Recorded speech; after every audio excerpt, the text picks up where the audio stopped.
Hello. Thank you, Chambers, for that wonderful song.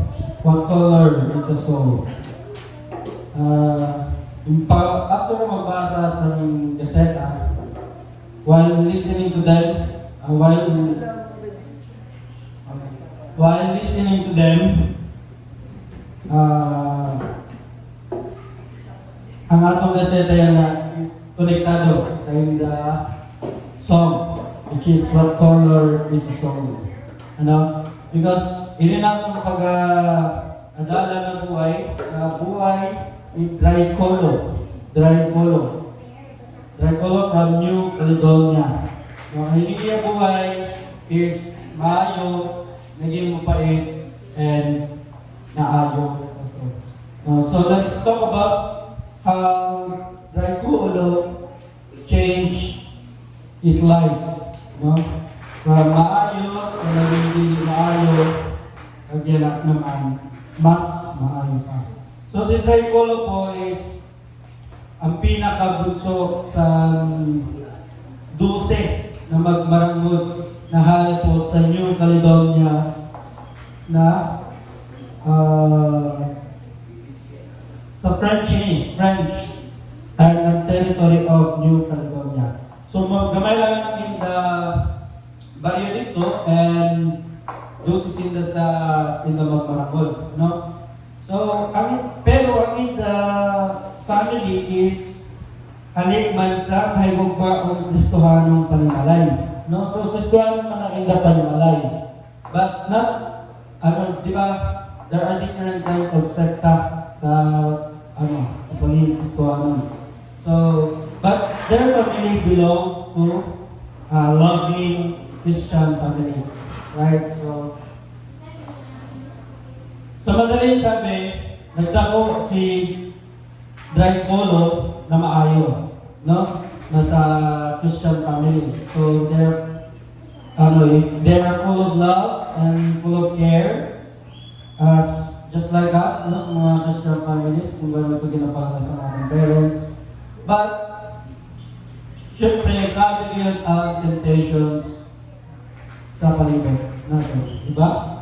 Especially those mga nagkaragpugay na dala sa simbahan, no? Just like us na nagkako sa simbahan, grabe ang tentasyon pag once na expose ka na sa mundo, no? Mahirap tanggihan ang mga temptations, no? Especially pag lalaki ka. Pag lalaki ka lang, grabe ang tentasyon sa palibot. And ini si Dry Colo, siya, hilig into temptation. Nag-iwa siya sa mga friends na nag-inom. Ang sabi niya, nag-inom, nag-panigarilyo, nag-marijuana. No? Sabi niya, nagsugod siya panigarilyo o marijuana o pag-inom o alcohol. No? O kinaiya sa mausisaon sa wala malugay na himo usa ka estilo sa kinabuhi. So ang bisyo is na ganyan nandito niya na mahal sa iyo sarili. So from from Christian family, naging maraot ang puso ni Dry Colo. Kaya na lulong siya sa bisyo. But, di po dito lang tapos ang buhay ni Dry Colo. No? Si Dry Colo gusto niya na nalulong siya sa drugs. Kasi nalulungan siya sa drugs na makita nga ito, di ba, mga nag-drugs, nag-atirimik na, nagbuwang na, di ba? So, ang mga si Dry Colo, ang mga nangyari sa iya. But, a time came na nakipag-isip-isip siya. Siguro di ba, most of the drug users, na sila sa dili. Hindi na sila nakaisip sa matino. Pero, at time came na si Dry Colo nakaisip-isip. Gusto ko bago. Gusto ko bago ng sarili ko. Ako niya na magpakalulong. No? Masabi, si Dry Colo daw, naka-feel sa kakulangan sa iyang buhay. Bagat, grabe na niya kasadyaan, every day masadya siya, and every night, kumbaga, pag nagalugdang na drugs or nagalugdang na tanan, pating alcohol or whatever na intake sa iyang body, pag nagalugdang na, nagamahay na siya, no? Nag-regret na siya, nagwarat na. Pero pagkaaga, balik naman siya na sa television, no? So, wala naman sa isip. But one night, nakaramdam siya, sabi ni, sa kahilat man, nabati ni Dracolo nga adunay kulang. Nabati ba, nabatsyagan. Nabatsyagan niya daw na may kulang sa iya. So, nag-decide si Dracolo na hanap sa simbahan na pwede siya ma-renew, makabulig siya na magbago. So, nakasulod siya sa isa daw na simbahan. But, hindi man din mention, but ang only thing na na-mention din is usa ka Domingo. Usa ka Domingo man sa pagsimba, si Dracolo na may og Biblia. No, so, it's not Adventist na niya na suludan kahit Domingo. No, so, isa daw ka Domingo after sa pagsimba, naghanap siya sa Biblia. And, wala siya tagaan sa Biblia sa itong church. So, nag-ulat siya, paabot siya na magkigo siya sa Biblia. And the time came na nagkigo na siya sa Biblia, apan sa katapusan, nakakita siya og misugod sa pagbasa ni Ili sa iyang kaugalingon. So, sa naigwa na siya sa Biblia, imbasa niya ang Biblia. Imbasa niya sa iya sarili. Tapos, ang sabi niya din, wala, sa sinugdan, wala niya masakti sa bugos ang iyang gibasa. Kapag adunay nagbira kaniya balik sa mga panig, gusto siya nga makibalo og tugang bago ni Jesus.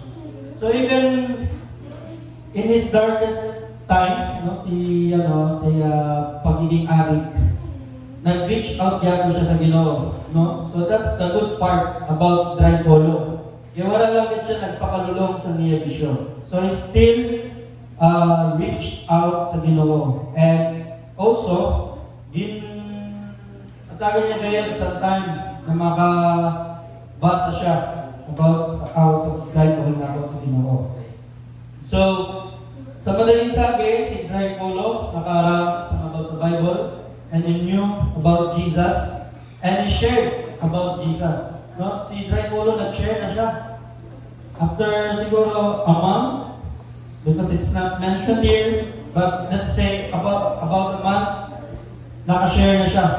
But gani, because of his background na addict siya, walang nagano siya, walang nagpamalit sa iya, walang gusto pa-share sa iya na may gumaling mga leader na nagpulata sa iya. Noong nagpulata siya, ginano ba siya, ginbugbog siya, nagpulata. Kaya nga daw kaya nag-share siya, na-addict siya. No? Why are you sharing na addict ka man? So, gipulata daw siya. So, amin man pagka-discourage kay Dracolo. But the good thing that happened to Dracolo, because Dracolo has a brother na Seventh-day Adventist. No? Ang sabi niya, usa ka miyembro sa iyang kapamilya, nga usa ka Seventh-day Adventist, midapit kang Dracolo sa pagtambong sa sunod-sunod ng mga katiguman sa pag-ibanghelyo, Si Dracolo mipili sa pagpagadto o ang desisyon nakapausab sa iyang kinabuhi. So, ang iya mangod, gin-invite niya kuya si Dracolo. Kuya niya Benny, kapanguran. Ang ibig sabihin kapanguran, bunso. Bunso ba na? Kapanguran. So, ang kuya ni Dracolo, ginagda siya na magsimba sa Seventh-day Adventist. And si Dracolo, ipilit naman na mag-upod sa iyo kuya. Because he's still seeking, no? Gusto niya na-feel niya nga rin na may kulang sa iya, so gusto niya kayo na marama kung nasa ang kulang sa iya. So, si Dracolo, nagpupod sa iya kuya, and Because of that decision, ito ang nakapabagpukan, Tricolo. No? Sabi niya, panahon sa mga tigong, nakadungog siya o mga mensahe gikan sa Biblia, tinaw, gamhanan o puno sa guma. Nakakaton siya bahin ng Jesus, isip usa ka personal nga manluluwas. Dili lang usa ka tawo nga nahilayo gikan sa pagkabata. So, ang mga bagay na basa dati ni Tricolo, dili niya maintindihan, no? Dili niya maintindihan, but still seek for the truth, still read about the Bible. So, dili na, nagsimpa siya sa Seventh-day Adventist, dili siya na, kumbaga naliwanagan. Naliwanagan tayo na questions niya, na-discoveryhan niya, no, na naintindihan niya ang pulong sa Ginoo. Sabi pa hindi, na-discoveryhan usab niya ang kamatuoran ay tungod sa pagpahulay o nagsugod sa pagtuman ini isip po sa kabalaan na adlaw sa pagpahulay sama sa gitudlo sa Biblia. Ibati ni Tricolo ang Espiritu Santo nga naglihok sa iyang kasing-kasing. Nagtawag kaniya sa pagbiya sa iyang daang kinabuhi o higpit na magsunod kang Jesus. So, because of that decision na ginimo niya na magupod sa iya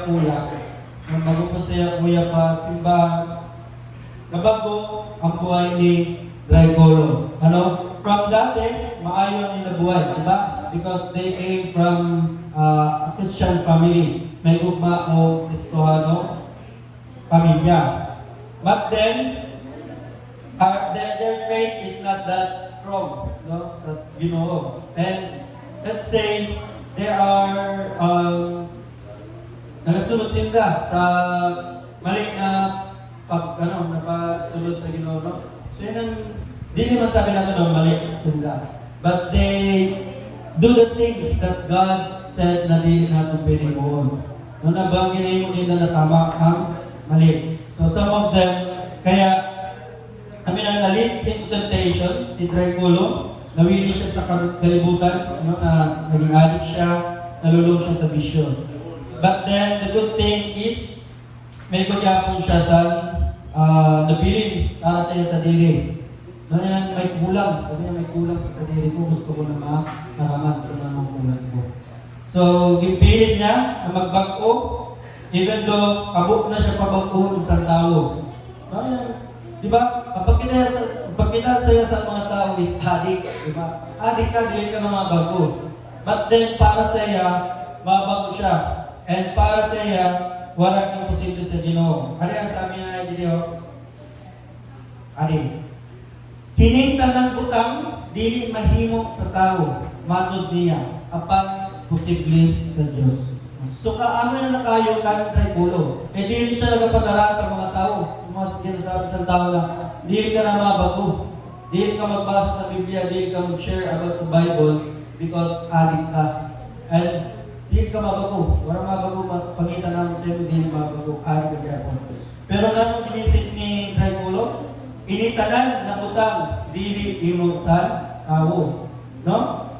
Dili mahimo sa tao. Itanan na mga utang, dili mahimo sa mga tao. Pero, initanan, posible sa Diyos. Muna, amin yung nakaayon ka, Tricolo. And after sa nagpa-convert siya sa Seventh-day Adventist and naging malipayo ng iyang buhay. Kinano, even though addict siya, syempre, pag naging addict ka, di ba, mga nakikita natin sa rehabilitation center, na pag inalihap sinda, pag nagababa na ang ita drugs, sila na-intake, nagabuwag sinda, no? But si Tricolo, pag nagababa na ang drugs sa iya, pag nagawalan ng drugs sa iya, ginayon niya is nagabasa siyang Bible.